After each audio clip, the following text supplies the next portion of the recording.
తినరా శరణు. నేను తినను. ఫోన్ కొని వచ్చేంత వరకు తినను. నా ఫ్రెండ్స్ అంతా ఫోన్లు వాడుతున్నారు. ఏంటి అట్లా ఎడం పెట్టుకుంటావు? 2-3 రోజులైంది బూ తినలేదు. నాకు తిరిగిన వాళ్ళంతా ఐఫోన్ కొనుక్కున్నారే, నాకే లేదు. నా అమ్మ బతికి. నేను అందరూ సైకిళ్ళలో తొక్కుంటా పోతా ఉంటే నేను నడుచుకుంటూ పోతా ఉంటే, అయినా కానీ మీ తాతని ఇబ్బంది పెట్టలే.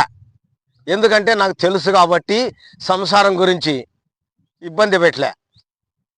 నువ్వేమైనా చూసుకుని నాకు ఐఫోన్ కావాలంటే కావాలి. అబ్బాయిని తడం పెట్టినావు. ఫోన్ కొని వచ్చేకి నాకు దుడ్లు కానీ లేవు. ఏం చేయాలో ఏం లేదు. ఆ సర్పంచ్ కాటికి పోయి బాక్యాన్ని అడిగేస్తాను. ఈ బిర్యానీ కట్టుకొచ్చినా ఈ బిర్యానీ తిను. సర్పంచ్ అన్న నమస్తేనా. ఏ మళ్ళీ ఇటు వస్తుంది? యాదో యాప్లో ఇప్పులో అదే యాప్రిల్లో కొత్తగా ల్యాన్స్ అయింది. 2000 అన్నా సర్పంచ్ అన్నా, తర్వాత ఇస్తాను. ఏ మళ్ళీ ఈ 2000కి ఏమొస్తుంది? ఇంకా నచ్చ 40,000 నీ కాడ ఉన్నాయా? నా దగ్గర ఒక్క రూపాయి లేదన్నా. మరి ఆ 2000తో ఏం చేస్తావు? శ్మశానంలో బూడ్చే ఖర్చు కన్నా వస్తాయి. కొంచెం చంపేసినావా?